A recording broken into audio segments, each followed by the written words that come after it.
buenos días, queridos amigos, bienvenidos al canal Tiempo y Atención, entrando en libertad y saliendo en libertad, la mente cuántica.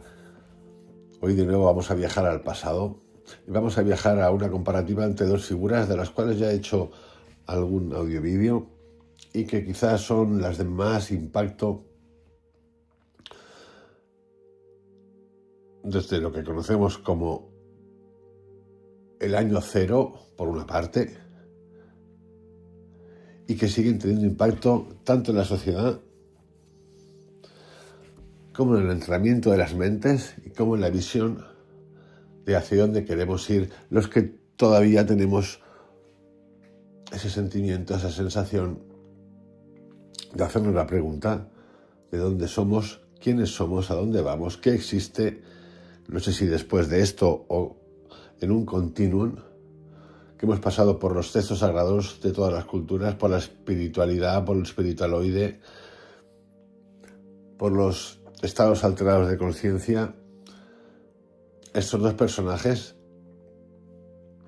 a los que a muchísimos millones de personas le tienen fe, son devotos, a los que muchos millones de personas han visto en sueños y no sueños, son nada más y nada menos que Jesucristo y Buda. Y digo esto porque el audio de hoy es un audio para mí hermoso. Me interesa mucho la figura, sobre todo la figura de Jesucristo. Cada vez encuentro más confusión. Nunca le he dedicado tiempo, de verdad, a leer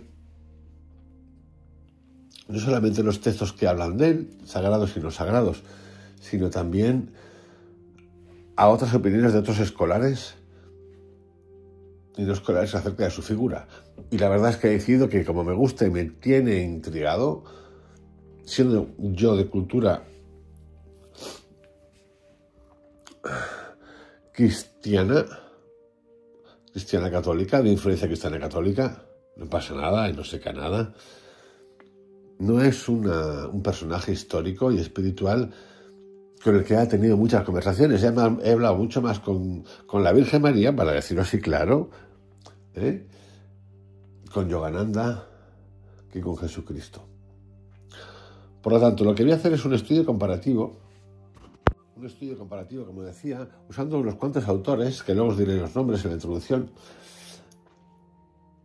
acerca de su figura histórica, de si de verdad existieron o no, la pregunta eterna, y luego también cuáles son, y de hecho voy a revisarlos, los primeros textos tanto del budismo. El primer texto es un poquito más complicado responder a esa pregunta, pero se puede responder, en los que aparece la mención de Jesucristo y el primer texto en la que aparece la mención de Buda.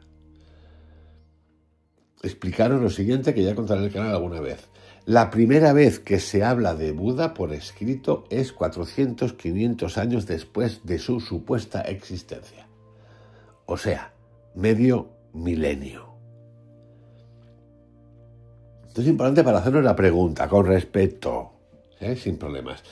La primera vez, esto es un poquito más complicado de Cristo, que aparece un texto en el que se menciona a Cristo, algunos dicen que es 60 años después, otros, le vamos a ver, una carta que se escribe 20 años después. En resumen, me parece tan fascinante e interesante este tema que le voy a dedicar bastante tiempo. Hoy empiezo con un estudio comparativo y con la mención de lo que algunos autores consideran el texto común del cual los evangelios canónicos chuparon para escribir o reescribir. Es decir, dicen que había un texto, ese texto se llama el texto Q, que era como el texto madre, y supuestamente dicen que lo escribió alguien muy cercano a Jesucristo y del cual chupan los evangelios para contar historias. Hay muchos autores dedicados al estudio de esto. No es que exista ese texto Q, sino que han llegado a esa conclusión después de estudios comparativos entre evangelios. Y hay gente que lo ha estudiado, escolares que no lo han estudiado, aún así pensando que no existió como tal. Como veis, todo se maneja en un campo bastante ambiguo. es súper interesante. No hablemos ya de qué ocurre cuando tanto el budismo como el cristianismo pasa a ser catolicismo y pasa a convertirse en un juego de poder donde van cambiando un montón de cosas porque descubren, esto fascinante, un poder de atracción brutal. Brutal. También importante. Dicho esto, voy a revisar en los próximos capítulos todos los evangelios que existen, canónicos, apócrifos, gnósticos, adventistas, todo lo que existe y que está escrito y documentado, para revisar y tener una idea mucho más clara de esta figura tan llamativa, tan generosa y a veces tan mal entendida. Incluso Mario Billy nos hace unas preguntas que nos explota la cabeza. Hay creencias que son tan fuertes que cuando se hay versiones contrarias, explota la cabeza. Yo ya decía el otro día, y de hecho le doy las gracias a algunos de los participantes en este canal, que cuentan, por ejemplo, uno en particular sobre el Cuarto Camino, que hace el análisis ahí de lo que estoy contando. Yo quiero dar las gracias por esto y también decir que el hecho de que hable del Cuarto Camino y que tenga muchos vídeos hechos y que hable de Krishnamurti, de Jacobo Greenberg y de todo lo que hablo aquí, no quiere decir, de Carl Jung, por ejemplo, no quiere decir que crea todo lo que dicen y que no cuestione lo que dicen. Eso no puede ser porque yo no soy así. Dentro de eso podemos hablar de lo que queráis. Pero hay cosas que a mí no comparto. Por ejemplo, lo de la exclusividad, lo de los grupos pequeños. Sí entiendo lo de los grupos pequeños, perfecto, porque está muchas veces en grupos pequeños. El grupo pequeño que más me gusta, o el único que me gusta en realidad, es el individuo. Ahí. Y sí, y a veces en este camino yo tengo dualidades y cuestiono y puedo estar narrando una cosa que tiene que ver con Krishnamurti, con Anthony de Melo, con quien tú quieras, con el Cuarto Camino, y de repente irme al otro lado y decir, pues no creo en esto. Sí, tú puedes hacer esto. Yo es que no recomiendo, yo practico y me pregunto. Pero recomendar, cada uno que haga lo que quiera. Dicho esto, estas conversaciones a mí me encantan, porque son provocadoras. También tengo una amiga del canal que tira cada misil que es impresionante. Por ejemplo, cuando hice el audio-vídeo, que no tiene nada de publicidad, de algunas fotos que he utilizado en este año del canal, que quería compartir con vosotros, su mensaje fue bestial. Fotos mentales. ¡Buah! Es que dije, es que tiene una flecha de verdad que corta el tiempo y el espacio y hace ¡zuf! Y las estuve viendo otra vez y digo, qué tía, qué genio.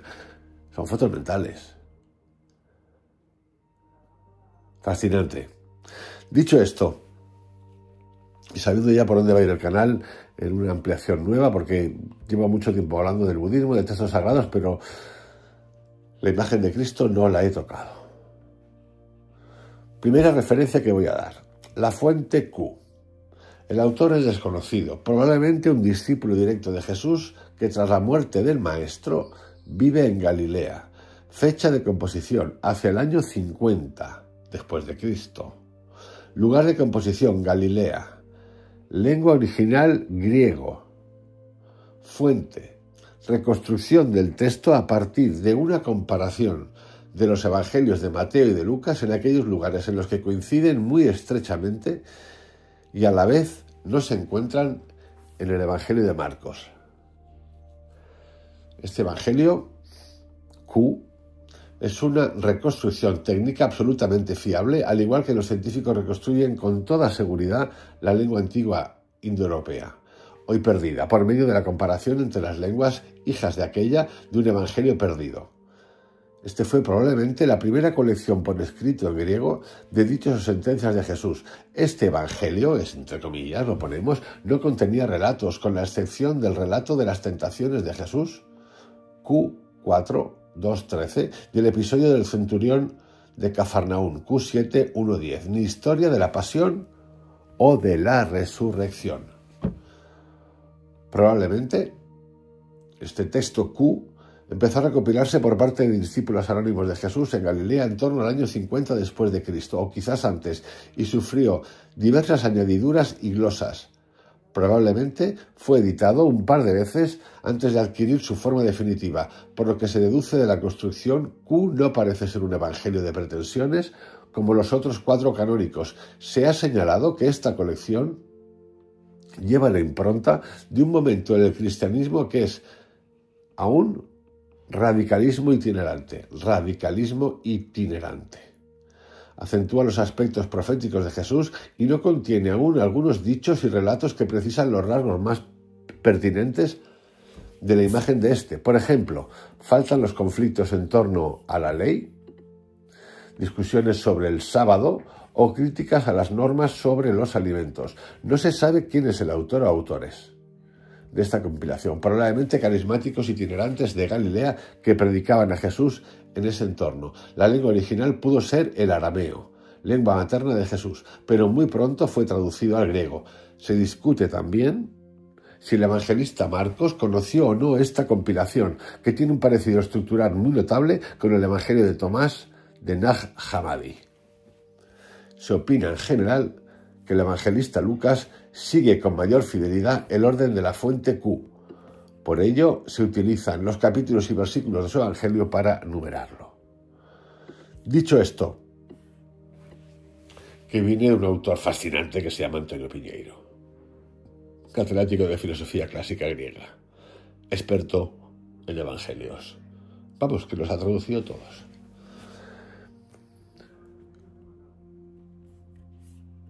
No vamos a entrar ahora en Q, en lo que cuenta,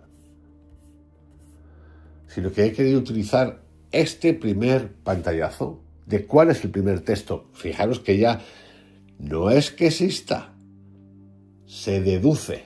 Igual con el ejemplo que pone con el lenguaje indoeuropeo, ya no existe, pero se puede deducir. Q lo trataremos en los próximos días. Ahí lo voy a dejar, porque es interesante para ver diferencias. Durante siglos, 2 nombres han resonado con una fuerza casi mítica en la conciencia de la humanidad: Jesucristo y Buda. Pero ¿quiénes fueron realmente? ¿Qué enseñaron de verdad? ¿Y cómo sus mensajes originales fueron transformados o incluso manipulados por las instituciones que construyeron imperios en sus nombres? Este episodio de hoy profundiza en un análisis comparativo sin precedentes entre las enseñanzas esotéricas y gnósticas de Jesús y las no duales del Buda histórico, rescatando textos marginados como el Evangelio de Tomás, la Pistis Sophia, el Lankavatara Sutra y el libro tibetano de los muertos para desentrañar un mensaje común: la ignorancia como prisión del alma y la iluminación como acto de liberación interior. Se trata de 2 caminos hacia una misma verdad, o de visiones radicalmente distintas sobre la realidad, el yo y la salvación. A través de fuentes canónicas y apócrifas, reviso cómo el cristianismo institucional convirtió a Jesús en un símbolo de obediencia, mientras que el budismo mahayana elevó al Buda a una figura cósmica, alejando de sus enseñanzas originales sobre la impermanencia y el no-yo. También abordo una de las preguntas más polémicas de la historia de las religiones: ¿existieron realmente Jesucristo y Buda como figuras históricas o fueron sus imágenes reconstruidas con fines políticos, sociales y espirituales? En el momento que nosotros empezamos a gestionar la espiritualidad, a definir la espiritualidad empieza a dejar de ser espiritual, porque vuelve a establecerse un orden. Nos encanta el orden. Hay gente que tiene una pasión por el orden de la reputa madre. Orden aquí, orden allí, orden cósmico, orden institucional, orden religioso. De hecho, se llaman órdenes. De verdad.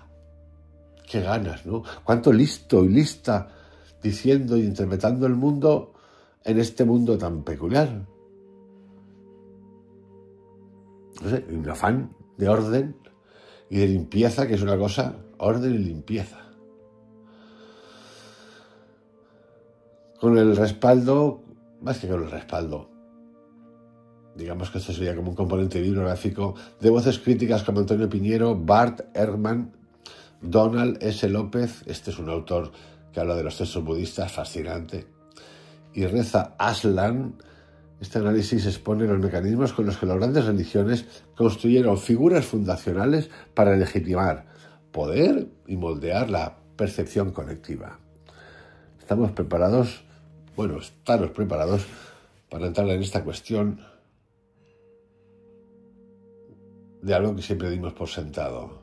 Esto no es un viaje religioso, es una expedición hacia la verdad profunda, hacia la pregunta, para no ser un pretencioso, y la forma en que el poder lo ha contado o silenciado. Aquí tenemos como primera fase comparativa. Voy a empezar por la comparativa. Luego vamos a entrar a los personajes. ¿Cuándo y cómo? Naturaleza de la realidad y de la iluminación. Texto clave del cristianismo gnóstico. Evangelio de Tomás, Logión 3, donde dice: el reino está dentro de vosotros y fuera de vosotros. Cuando os conozcáis, seréis conocidos y sabréis que sois hijos del Padre. Esto es lo mismo como el reino de Dios habita en ti. Conocimiento es igual ¿a qué? A salvación, que es similar a la gnosis. Texto apócrifo de Juan. El que ha conocido al Padre ya no está en la ignorancia, la verdad lo libera. La ilusión, genoma, se supera al reconocer la chispa divina en uno. El reino de Dios habita en ti. Eso es en el cristianismo. En el budismo, si el reino de Dios habita en ti, ¿por qué necesitas tú un equipo de fútbol dictando órdenes? Budismo mahayana, tántrico. El sutra del corazón. La forma es vacío, el vacío es forma, no dualidad entre apariencia y realidad última. Lankavatara Sutra. Todas las cosas son solo proyecciones de la mente. La ignorancia, avidya, es la raíz del sufrimiento. Es maravilloso. Lo del reino de Dios está en ti está bueno. Pero fijaros, hay que leer esto. Es que bueno, lo que dice el reino de Dios está en mí. Yo soy. ¿Qué significa? Yo también soy Dios. Ahí estamos proyectando a alguien, a algo que ha creado. Pero fijaros el budismo, ¿dónde se va? Todas las cosas son solo proyecciones de la mente. La forma es vacío, el vacío es forma. El budismo tiene algunas cosas que son bestiales. Entonces, comparativa. Ambos señalan que la ignorancia nos ata y que la verdad nos libera. En esta primera introducción. Evangelio de Tomás, apócrifo de Juan, Sutra del corazón y Lankavatara Sutra. El reino está dentro de vosotros y fuera de vosotros cuando os conozcáis el conocimiento. Aquí está. Y el otro, todas las cosas son proyecciones de la mente.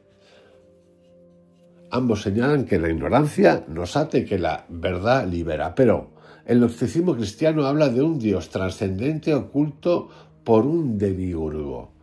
El budismo niega cualquier esencia permanente, anatman, y ve la realidad como interdependiente. Vamos a otro punto. Este es el punto relativo a la naturaleza de la realidad y la iluminación. ¿Cómo llegamos? ¿Qué ocurre? ¿No? ¿Cómo llegamos allá a la iluminación? ¿Qué ocurre? ¿Qué ocurre con la realidad? Con la realidad ya hemos trabajado unos cuantos meses ya, con la conciencia, físicos, recontrafísicos, matemáticos, estamos tocando de todos los colores. Cosa que me parece fascinante, más lo que vosotros aportáis, o sea, estamos que nos salimos. 2. El camino de la transformación espiritual. El camino, ¿no? Ahí estamos ahora en el camino.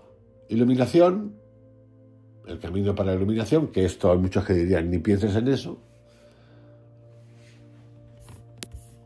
Y la naturaleza de la realidad.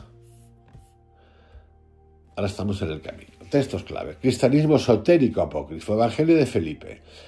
Quien no reciba el reino de Dios como un niño, no entrará en él. Quien no reciba el reino de Dios como un niño, no entrará en él. La inocencia espiritual frente al dogma. Quien no reciba el reino de Dios como un niño no entrará en él. ¿Vosotros veis mucha inocencia en el...? Bueno, yo es que me he educado en esto. No lo he visto jamás. Pero es más, igual que muchas cosas lo entendí más tarde, más mayor, esta parte la entendí de maravilla desde el principio. Himno de la perla. Hechos de Tomás. Desperté del sueño y regresé a mi verdadero hogar.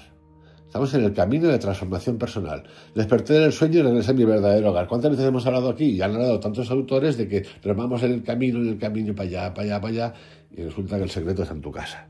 Ahí. En ti. El budismo Vajrayana Zen.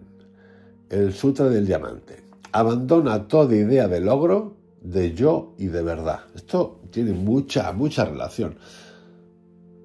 No apego, incluso a las enseñanzas. Linhu Lu Zen. Si encuentras al Buda, mátalo. Advertencia contra la conceptualización de lo sagrado. Si encuentras al Buda, mátalo. Ambos textos rechazan el apego a las formas religiosas, rito vacío, dogma. Pero Jesús en los gnósticos apunta a un despertar interno, gnosis. El budismo radicaliza la no dualidad y ni siquiera hay un yo que despierte.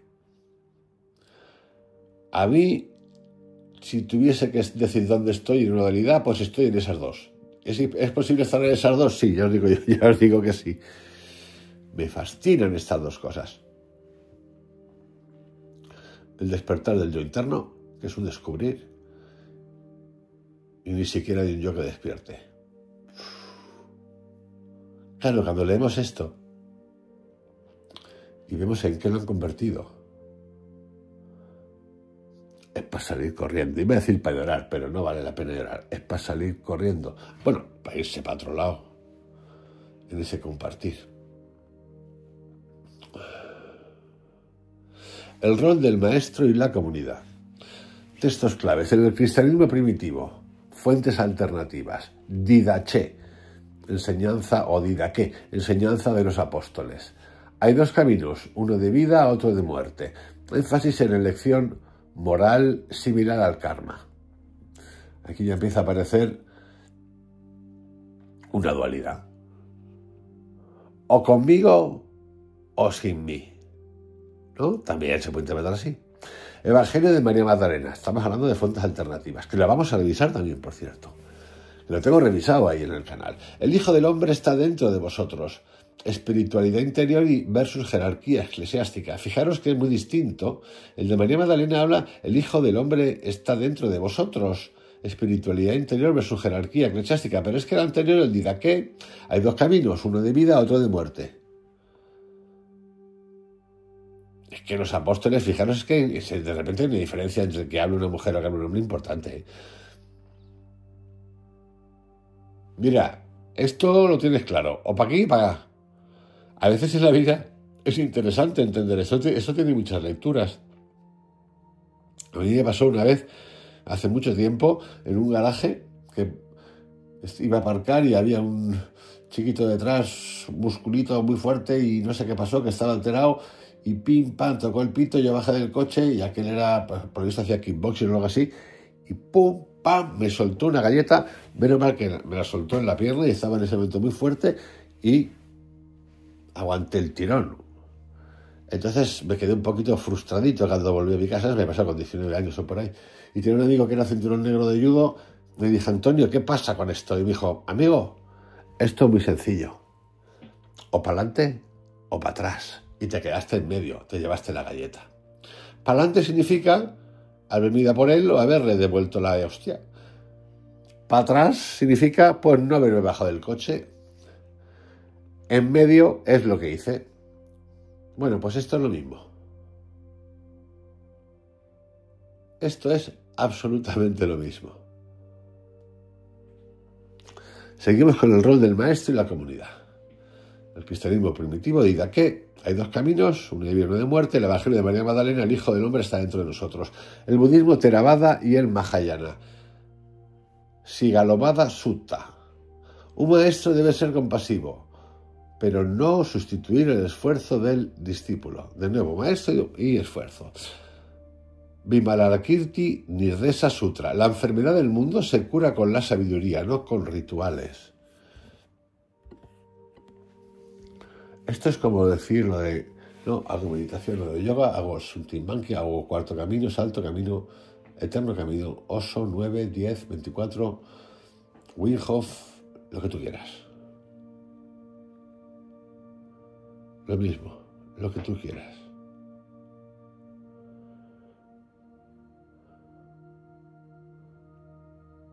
La meditación y el entendimiento de la meditación y el yoga está en lo cotidiano. No está en el ejercicio de la meditación ni está en el ejercicio del yoga.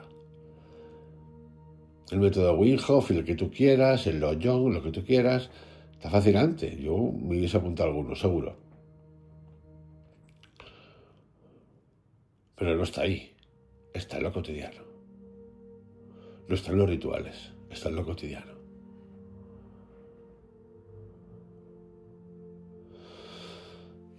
Ambos, iba a decir sistemas, budismo y cristianismo gnóstico, estamos en una comparativa de Jesucristo con Buda, y Buda con Jesucristo, critican el formalismo religioso. Pero ¿qué es lo que más abunda en estas dos religiones actualmente? El formalismo religioso, las formas. Cuando estaba Desmond Tutu bailando, que quiso bailar con el actual Buda de ahora, el secretario le dijo que tú no puedes bailar. Que tú no puedes bailar. Pero aquel se había animado que tú no puedes bailar, como que pecado. ¿No es un poco ridículo? Efectivamente lo es. Ambos critican el formalismo religioso, pero los gnósticos cristianos desconfían de la iglesia institucional. El budismo desmitifica al propio Buda, el dedo que señala la luna. Es que el propio Buda se autoinmola, que es la grandeza del propio Buda. Es lo que le hace sobre todo distinto de Jesucristo. Jesucristo supuestamente se sacrifica, bueno, supuestamente como lo han representado. Pero es que, deja una huella. El Buda, por lo menos yo lo veo así, en esa autoinmolación, que no es quemarse, por cierto, porque el Buda pasa por otro lado, Cristo lo matamos. Bueno, lo matamos no. ¿Qué cojones? Lo matan ellos, los de allí. Venga, para empezar ya, porque si no estamos como con el pecado original. Toma castaña, pues no, yo no lo he matado, tú tampoco, ¿no? Pues la matarlo, pues bueno, porque son responsables que la ha matado. Exactamente. Mientras que Cristo lo matamos, el Buda es como que nace y desaparece a la vez. Y lo dice, yo te lo cuento, tú haz lo que quieras. Le da igual. Ese le da igual a nosotros nos genera un conflicto. Es mucho más fácil asociarse al Cristo. Fíjate, autocastigo. Lo que hemos hecho, nos lo hemos cargado, le dimos duro, le dimos tal. Ellos representan a nosotros, eso es lo que decimos y dicen. Ellos los que lo mataron, representamos, somos nosotros. Bueno, ya tú, amigo. Mientras que el Buda, luego la institución Buda del budismo, de los diferentes budismos, ya se encargará de que esto sea distinto. Pero fijaros, pasan olímpicamente del formalismo religioso los dos. Como dice en la serie argentina Casi Feliz, me cago. Así dice, exactamente. Pues los dos. Eso lo dice cuando le está explicando a los hijos del director de la radio acerca de los hijos, la felicidad de la pareja, los amigos y todas estas cosas. Pues efectivamente, los dos, Buda y Jesucristo, no están en el formalismo religioso. Escatología, que es decir, el tratado de la muerte, cómo se entiende la muerte, resurrección y todas estas cosas. Los apócrifos cristianos. Apocalipsis de Pablo. Apócrifos estamos, ¿eh? Las almas ven su propia vida como un espejo antes de ascender. Las almas ven su propia vida como un espejo antes de ascender. Juicio como autoevaluación. Pistis Sophia. Las almas ignorantes reencarnan hasta purgar su error, cercano a la idea de samsara. Aquí, como veis, aquí ya hay un poquito de castigo. Aquí ya hay manteca. Vas a tener que revisar tu vida en un espejo, el famoso espejo de los huevos, antes de ascender. Y las almas ignorantes reencarnan hasta purgar su error. ¿Y quién dicta esto? No sabemos. Aquí ya hay mucho, pero que mucho orden. Entonces tendrás que reencarnar hasta que pagues. Todo eso se ve como un castigo. Todo se ve como un castigo. Bueno, estos son textos apócrifos, Pistis Sophia y Apocalipsis de Pablo. ¿Qué cuenta el budismo tibetano Bardo? Bardo Todol, el libro tibetano de los muertos. A mí me encanta, lo hemos hecho aquí, lo he hecho a través de Goswami, el físico teórico, y nos queda hacerlo leer el libro entero. Que es algo que me apetece mucho, por cierto. Me parece fascinante. El Bardo Todol, las visiones son proyecciones de tu mente, reconocerás como ilusorias. Esto es distinto, esto es más amable. Te permite, que también es verdad que en el cristianismo, pero no en el gnóstico, sino el de después, te permite, por lo menos hay textos que dicen, si tú en el último momento te has perdonado y has perdonado, has evolucionado, pero claro, si es que esto es la energía, has pasado el nivel 2 del juego, del Pac-Man, has pasado al Pac-Man. Pues sí, sí es así. El cambio no tiene tiempo, ocurre cuando ocurre. Solo que en este sentido el budismo es mucho más amable y te va dando oportunidades en ese viaje. Reconoce la eternidad el budismo. Reconoce que somos vibración, energía y frecuencia. Así de claro. Porque el Bardo Todol es un paso de eso a través de una guía. Y ahora. Es que es un viaje de psilocibina, pero de la hostia, de bueno. Las visiones, Bardo Todol, libro tibetano de los muertos. Las visiones son proyecciones de tu mente, reconócelas como ilusorias. Sutra de la red de Brahma. Todos los seres tienen naturaleza búdica, pero lo olvidan. ¿Qué es esto, amigos? El reino de Dios habita en ti. Todos los seres tienen naturaleza búdica. El reino de Dios habita en ti. Comparación. Ambos hablan de un proceso post-mortem de aprendizaje. Estamos en la escatología, que es el tratado de la muerte y la resurrección.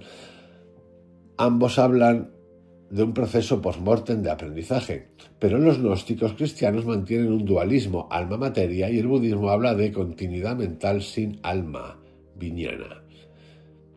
Entonces, a modo de conclusión, una mini conclusión, dos caminos hacia lo mismo. El tema, tenemos una columna tema, una segunda columna, cristianismo gnóstico, estamos en una comparativa Jesucristo-Buda, y el budismo no dual Mahayana. El tema es, por ejemplo, primero, realidad última. ¿Cuál es el tema? La realidad última. ¿Qué dice el cristianismo gnóstico? Dios oculto tras el velo, pleroma. El budismo no dual Mahayana, vacío, siniata, interdependiente. El método, la gnosis, los cristianos, conocimiento interno. El prajna, la sabiduría directa, el budismo Mahayana. Liberación, salir del mundo del demiurgo, cristianos gnósticos. Estos gnósticos tienen mucho que ver con las teorías conspiratorias que haya hoy. Así que fijaros cómo está la cosa. De los que controlan el mundo. Pero mucho, pero nadie se pone nervioso. Pues sí, mucho. Budismo no dual. Ver la ilusión maya. Esto es en cómo se llega a la liberación. Y figura del maestro Jesús como revelador, no salvador. Buda como guía, no Dios. Como guía en realidad están los dos. Como salvador yo diría que la Iglesia, los textos de la Iglesia hablan de un Jesucristo salvador. La resurrección nos salva. Buda, sin embargo, actúa, nos dicen que es un guía, pero Buda pasa del guía. Eso es lo que quieren que entendamos. ¿Para qué? Para vendernos luego el maestro, el gurú, el acompañante, el que nos acompaña, el que nos guía. Es la excusa perfecta, pero Buda literalmente dice, ahí tienes, si quieres lo haces y si no, tú no. No te habla de que te acompañen todos los días, ni en pedo, como dicen en Argentina. ¿Coinciden en lo esencial? Sí. Ambos ven la ignorancia como la gran prisión y proponen un despertar más allá de lo doctrinal. ¿Y en qué no coinciden? El cristianismo gnóstico conserva un eje trascendente, Dios, mientras el budismo lo disuelve en la pura esencia. Y aquí vamos a entrar ahora en lo personal, nunca mejor dicho. Nos van a dejar en el Jesús gnóstico, de una manera metafórica, y en el Buda. Dos mapas para salir de la caverna. La caverna es el mundo ilusorio. Para el Evangelio de Tomás, Logión 80, el que ha conocido el mundo ha encontrado un cadáver. La realidad material es engañosa, gobernada por el demiurgo. Para el Majjhima Nikaya, Buda, todo lo condicionado es insatisfactorio. Todo lo condicionado es insatisfactorio. Ahora preguntaros cuántas cosas estamos condicionados. Impermanente y vacío de sí. No hay demiurgo, pero el samsara es un laberinto de deseos. Esto es en la caverna. ¿De dónde queremos de salir? El que ha conocido el mundo ha encontrado un cadáver. ¡Qué maravilla es todo lo que nos rodea! Pero tampoco es que diga eso. Es que aquí a veces entramos en un jaimitismo importante. Todo lo condicionado es insatisfactorio. Las emociones que nos condicionan, el trabajo que nos condiciona, el estado mental que te condiciona. La caverna, la salida, que sería la iluminación, el Jesús gnóstico, es un acto de revelación. El Padre te desvela lo oculto. Tomás, Logión 5. Requiere gnosis, saber que eres luz divina atrapada en la materia. Buda, ¿qué cuenta? Es un acto de deconstrucción. En el Jesús gnóstico es un acto de revelación. El Padre te desvela. En el budismo es un acto de deconstrucción. Disuelve la idea de un tú que se ilumina. Eso es en el Sutra del Diamante. Disuelve la idea de un tú que se ilumina. Muy Patanjali. Cuando lleguéis a ese punto de tal, tercer capítulo, os van a pasar las... ni caso a esas cosas que vais a pensar que son milagreras, milagrosas. En el budismo se requiere el vipassana, ver que nunca hubo prisionero en la caverna.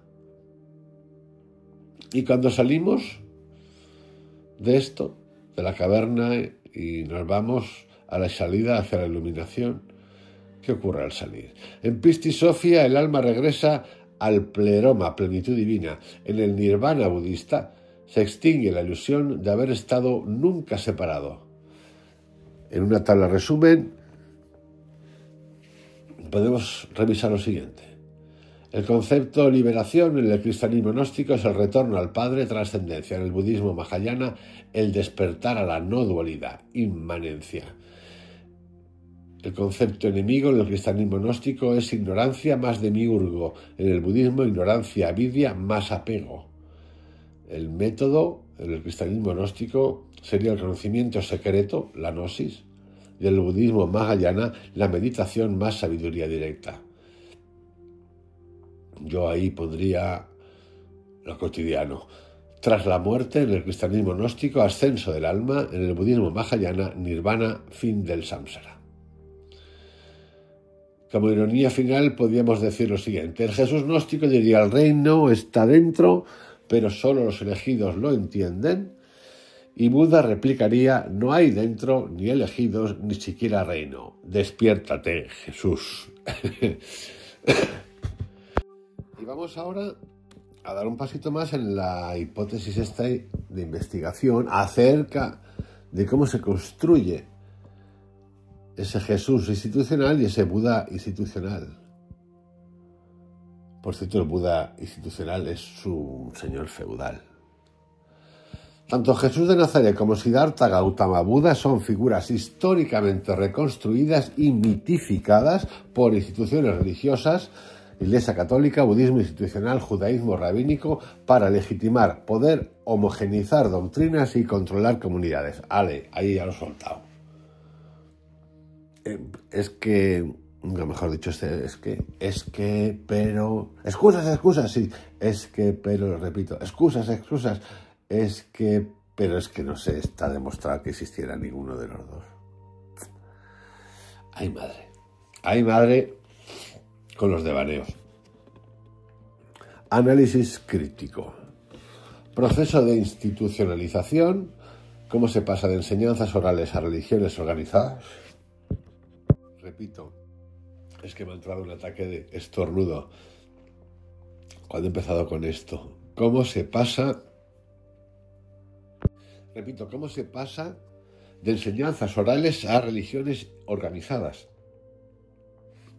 Esto es brutal porque de algo que era cuestionador con el poder de entonces se hace una bola gigantesca. Y digo gigantesca porque se hace universal, se hace ecuménica, tanto el budismo como el cristianismo, en forma de catolicismo, se hace universal. Entra en el poder. Y al entrar en el poder es cuando pierde toda su esencia cuestionadora. Y se pierde porque se empiezan a modificar mensajes originales, como veremos. San Agustín de Hipona introduce el pecado original en el siglo IV y lo impone. Y aparece de repente en todos los textos. Y pasamos de maestros carismáticos, rebeldes, diría yo, a figuras divinizadas. El caso de Jesús sería el siguiente. Expertos como Bar Herman, en su libro ¿Cómo llegó Jesús a ser Dios?, explica que Jesús fue un predicador apocalíptico judío, pero Pablo y los evangelistas lo elevaron a Hijo de Dios para atraer a gentiles. Elaine Pagels, Los Evangelios Gnósticos, dice que la Iglesia suprimió textos como el Evangelio de Tomás, que enfatizaba la gnosis individual para imponer una jerarquía episcopal. Ejemplo de manipulación. Concilio de Nicea 325 después de Cristo. Del Cristo que no sabemos si existió. Se declara a Jesús consustancial al Padre para unificar el Imperio Romano bajo el cristianismo. Supresión de los ebionitas, cristianos judíos que veían a Jesús como profeta, no como Dios. Caso de Buda, que este es más desconocido para nosotros. Expertos como Donald S. López, el Buda científico, nos cuenta que el budismo Theravada conservó un Buda humano, pero el Mahayana lo convirtió en un ser cósmico, Dharmakaya. Reginald Ray, budistas santos en la India, nos cuenta que las historias de milagros de Buda se exageraron para competir con el hinduismo y el jainismo. Ejemplo de manipulación. En el Sutra Mahayana, siglo I a.C. en adelante, Buda es retratado como un salvador eterno, Lotus Sutra, el Sutra del Loto, algo que el Buda histórico nunca enseñó. Control institucional sobre el mensaje original. El cristianismo, de las comunidades a la Iglesia imperial. Pablo de Tarso transformó el mensaje de Jesús, reino de Dios, en una teología de salvación universal. Romanos 3, 23, 24. Teología, teólogo, los que interpretan a Dios. Canonización del Nuevo Testamento. Textos como el Evangelio de Marcos, el más antiguo, no mencionan la resurrección física hasta añadidos posteriores. Los gnósticos, como Valentín, fueron declarados herejes por decir que la salvación venía del conocimiento o no de la Iglesia. En el budismo pasamos de la iluminación personal a los monasterios. Ashoka, siglo III a.C., usó el budismo para unificar su imperio, promoviendo una versión oficial. Escuelas Mahayana introdujeron la idea de los bodhisattvas, seres que posponen su nirvana para ayudar, creando una jerarquía espiritual. Es que ya es hora de hablar así, porque todo el rato nos pasamos diciendo una cantidad de tonterías que no las creemos. Sí, me vais a perdonar. Yo sé que tengo amigos aquí en el canal que piensan y están en el otro lado. Pero es igual, podemos seguir siendo amigos y compartiendo esta búsqueda y estar en lugares distintos. Y hablar mucho de esto. Sin duda. Escuelas Mahayana. Introduce la idea de bodhisattva, seres que posponen su nirvana para ayudar. Se autoproclaman. Es por esto que me cuesta tanto sea el sistema que sea. Por eso Krishnamurti me gusta tanto. Y el Cuarto Camino me gusta como investigación. Me recuerda mucho a una época de mi vida en la que viajaba mucho por Oriente. Me recuerda mucho. Es como si oliese. Cada vez que leo algo del Cuarto Camino, me remonto a un montón de experiencias hermosas, bonitas. Pero es por esto que yo no puedo ni creer, ni entender, que sí que entiendo y he participado lo de los grupos pequeños, enseñanzas solamente para... No, es más, en realidad soy más radical que eso. Porque lo que estoy diciendo es que la enseñanza es tuya, solamente tuya. Y sí, y puede uno decir, pongo en práctica estas cosas para conocerme y ver que el futuro del mundo es un futuro de destrucción. Y no pasa nada. Al entender qué es lo que yo hago para mí, que soy eterno, que sois eternos, que somos eternos, al ir queriendo entender cada día más lo que es la muerte, entonces la cosa puede modificarse mucho. Y hacernos preguntas como, ¿quieres volver aquí? Pues no me apetece. No me da la gana. No quiero volver más.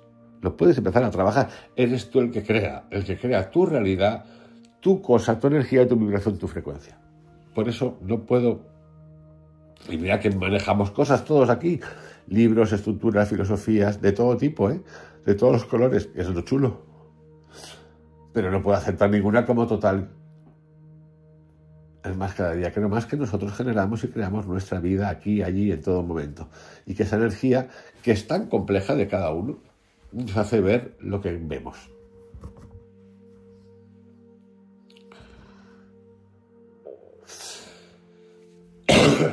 Repito, estoy en el budismo.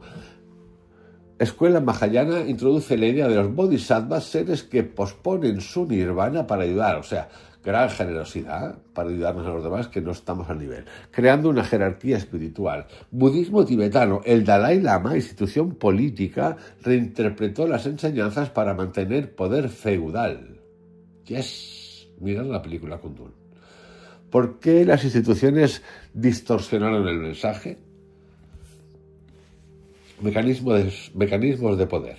Unificación doctrinal, porque así se eliminan disidencias en los dos, como los gnósticos o los savakas budistas. Control social. La Iglesia Católica usó el pecado y la culpa para dominar a las masas. Los monasterios budistas acumularon tierras y riquezas con donaciones. Los primeros que inventaron esto de la donación han sido los religiosos de todas las sectas y religiones que existen, unas máquinas. Unificación doctrinal, control social, legitimación política. Constantino usó el cristianismo para consolidar Roma. Reyes asiáticos patrocinaron el budismo para ser vistos como gobernantes justos. Si no recuerdo mal, en la película Kundun, el origen de los budas se debe a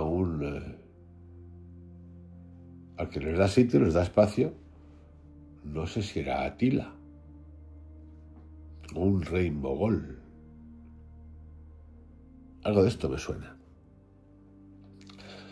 Pruebas de la manipulación. Evangelio de Marcos versus Evangelio de Juan. Marcos, el más antiguo, muestra un Jesús humano. Juan, escrito décadas después, lo diviniza. Sutras Theravada y Sutras Mahayana. En los primeros, Theravada, Buda niega ser un dios. En los segundos es adorado como Salvador. Conclusión. ¿Existieron Jesús y Buda? ¿Importa? ¿Nos sirve de algo? Entonces la pregunta es muy grande, ¿Nos sirve de algo? Lo que hay, lo que cuentan, lo que contaron, lo que cuentan de lo que dicen que contaron. Jesús probablemente existió, pero su mensaje fue reinventado. Esto lo cuenta Reza Aslam, pero no hay pruebas de que existió. No lo hay. Y los romanos lo escribían todo. Joder. Tienes el texto de la Odisea y la Ilíada, 700, 800 años antes de Cristo, que está ahí. Porque no hay nada de alguien tan supuestamente importante escrito. A ver, 900 años antes, 800 años antes. Un milenio. Es un poco... no sé. Bueno, un poco. Buda. Dicen que es más histórico que Jesús, pero su vida se legendó. Richard Gombrich. No se sabe nada de los dos.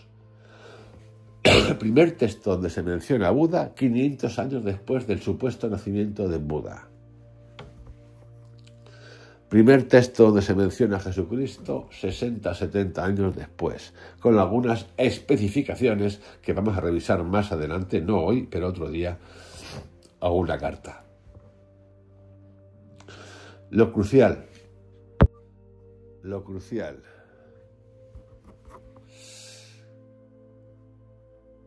Las instituciones necesitan figuras fundadoras para justificar su autoridad.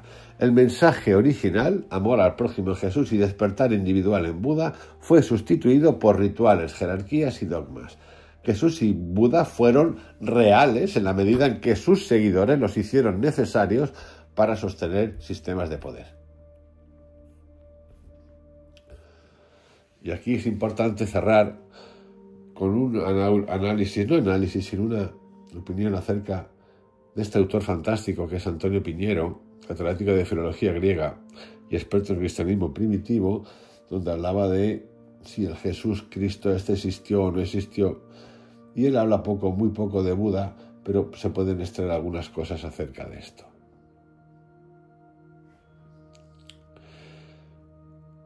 No existen fuentes contemporáneas a Jesús que lo mencionen, ni romanas ni judías.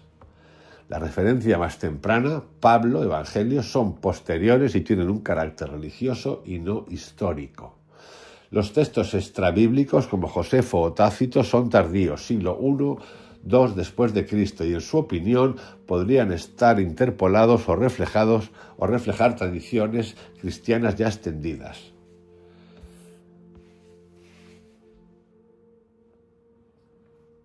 Antonio Piñero acepta que pudo existir un predicador judío llamado Yeshua en Galilea, pero critica que los evangelios mezclen leyenda con posibles datos históricos.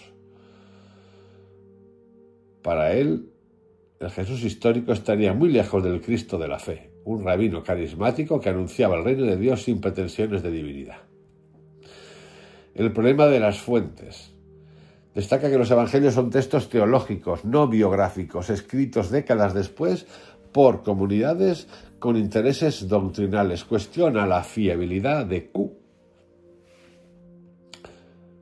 Cuestiona hasta si existió, porque al ser hipotética no puede usarse como prueba histórica. Pero Antonio Piñero tiene un libro donde traduce Q.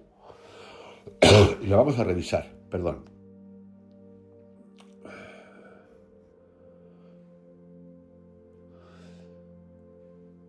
Aquí lo importante es que hay una dudita, no hay prueba. Piñero dice que probablemente Jesús existió, pero no podemos saber casi nada real sobre él. La imagen actual de Jesús es en gran parte una construcción posterior de las primeras comunidades cristianas. Otros expertos como Bart Emram dicen, acepta la existencia histórica de Jesús, pero critica los relatos sobrenaturales, y Richard Carrier, que es un mitista, un experto en mitos, mitólogo, defiende que Jesús es un mito sin base histórica. Piñero no llega a ese nivel. Pero ¿qué podríamos decir, por ejemplo, si hablamos así de Jesucristo, de Buda, que es más complejo todavía? Y es que tiene problemas similares a Jesús. Las fuentes más antiguas sobre Buda, como los textos Pali del canon budista, fueron escritas siglos después de su muerte, siglo V-IV antes de Cristo, lo que plantea dudas sobre su fiabilidad histórica. Al igual que con Jesús, no hay registros contemporáneos que mencionen a Siddhartha Gautama Buda. Puede ser que existiese un maestro espiritual de la época, en la India antigua, que inspirara al budismo, pero los detalles de su vida están envueltos en una leyenda, 500 años después, perdón.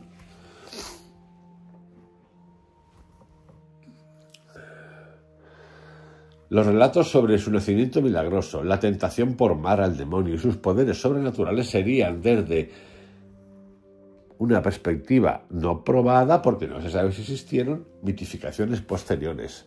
La recreación del infierno, del mal, los demonios, es increíble. Y es que mientras que el Jesús histórico fue un predicador marginal en un contexto colonial romano, Buda habría sido una figura más establecida en la tradición india, vinculada sobre todo a una élite, era un príncipe según la tradición.